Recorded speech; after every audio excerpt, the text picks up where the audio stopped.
అర్జునుడి కర్తవ్యాన్ని గుర్తు చేసి అర్జునుడికి తోడుగా ఉండి విజయం సంపాదించి పెట్టాడు. ఇవన్నీ కూడా సాధారణమైన మనుషులు చేసే పనులా, చేయలేని పనులు.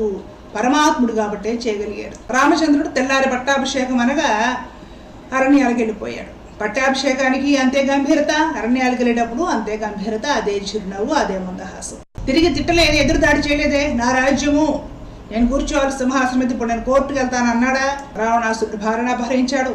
తర్వాత తన చేతులతో తన భార్యను పరిత్యాగం చేయాల్సి వచ్చింది. అన్నీ భరించాడండి రాముడు. ఎవరి మీద దాడికి దిగలేదే.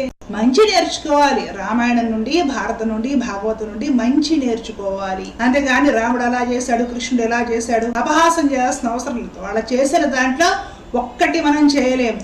2 రోజులు అబద్ధం చెప్పకుండా ఉండగలుగుతామా? పరిహాసానికైనా ఏదో ఒక అబద్ధం ఆడేస్తాం. అవి మన బతుకులు. మనము రామకృష్ణాది అవతారాల గురించి మాట్లాడతాం. చాలా తప్పండి. ఇలాంటి వారనే పరమాత్ముడు మూఢులు లేదా మూర్ఖులు అంటున్నారు.